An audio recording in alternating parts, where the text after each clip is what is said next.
Hello friends, welcome back to my channel. ঠাকুরের আশীর্বাদে তোমরা নিশ্চয়ই সবাই ভালো আছো, তো আমিও ভালো আছি।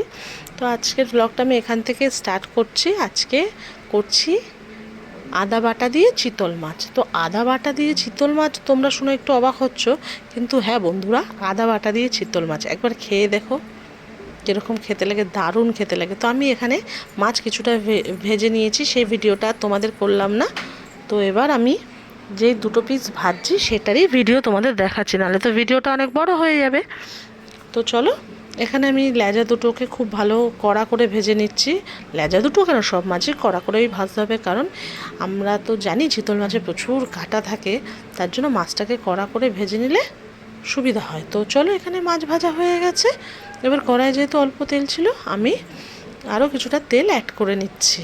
তো আমি তেল দেওয়া হয়ে গেছে, দেখতেই পাচ্ছ। তো এদিকে আমার তেলটাও গরম হয়ে এসছে। এবার আমি সাদা জিরে ফোড়ন দিয়ে দেবো। তো সাদা জিরেটা একটু ব্রাউনিশ যেই হয়ে এসছে, আমি ছেড়ে দিলাম কেটে রাখা আলু। তো আমি এখানে 4-5 পিস হবে এরকম আলু নিয়েছি, মানে 5 পিস না, 4 পিসই। তো আমি এবার আলুগুলো সব ঢেলে দিয়েছি। ঢেলে দেওয়ার পর অ্যাড করে দিলাম নুনটা যে যার পরিমাণ মতন দেবে। তো নুনটা দিয়ে আমি ভালো করে আলুটাকে নাড়িয়ে নেবো। তো আমরা না আলুটাকে খুব লালচে করে ভাজি, কারণ কষানোর সময় যাতে খুব একটা বেশি আর আলুটাকে কষতে না হয়। তো সেই কারণে আমরা খুব লালচে করে ভাজি। তো এই দিকে আমি নিয়েছি আদা বাটা, হলুদ গুঁড়ো, লঙ্কার গুঁড়ো, জিরের গুঁড়ো আর নুন দিয়ে মশলাটাকে ভিজিয়ে রেখেছি।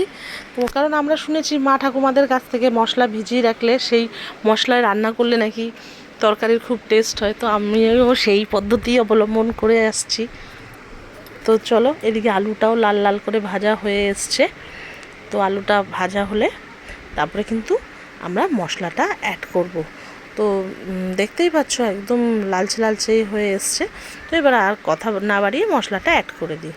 তো এখানে আমি মশলা অ্যাড করে দিলাম। আর এই বললাম তোমাদের, নুনটা যেহেতু আমার বাটিতেই অ্যাড করা ছিল, তাই আমি এখানে কিন্তু আর আলাদাভাবে নুন দিইনি। তো চলো, এবার ভালো করে মশলা দিয়ে কষিয়ে নিই। তো আমার ভিডিওটা যদি বন্ধুরা তোমাদের ভালো লাগে, তাহলে কিন্তু অবশ্যই লাইক, কমেন্ট, শেয়ার, আর যারা নতুন বন্ধু আছো তারা আমার চ্যানেলটাকে কিন্তু অবশ্যই সাবস্ক্রাইব করো।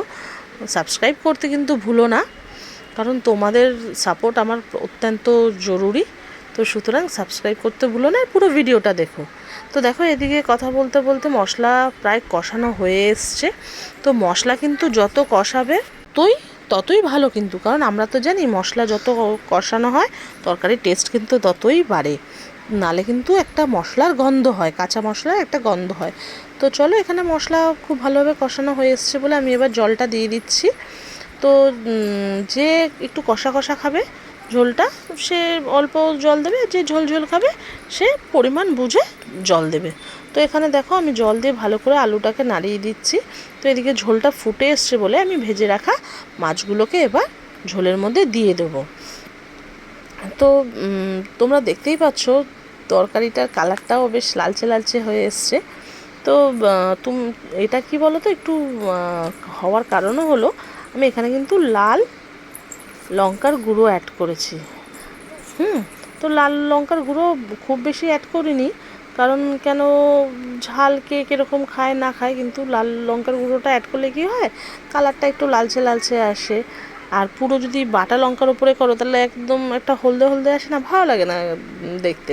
তো এদিকে দেখো, মাছগুলোকে আমি মোটামুটি ঝোলের মধ্যে ভালো করে ডুবিয়ে দিয়েছি, যাতে ওর মধ্যে ঝাল, তেল, মশলা সব ঢোকে। তো এদিকে আমি ঝালটা কীরকম হবে না হবে, যেহেতু অল্প দিয়েছি, তার জন্য আমি একটু লঙ্কাও কিন্তু চিড়ে দিয়ে দিলাম।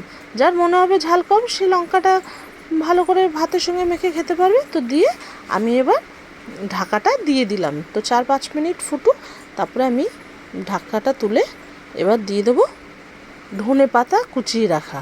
তো আমি আগে থেকেই ধনে পাতাটা কুচিয়ে রেখেছিলাম, সেই কারণে আমি এখন অ্যাড করে দিলাম।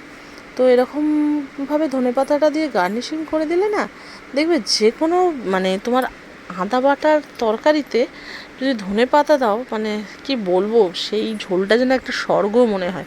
এর মতন টেস্ট আর অন্য কোথাও হয় না। ওই পেঁয়াজ, রসুন, আদা সব ফেল। তো এরকমভাবে একবার তুমি মাছ রান্না করে দেখো, দেখবে মাংসও আর খাবে না। তো চলো, টাটা।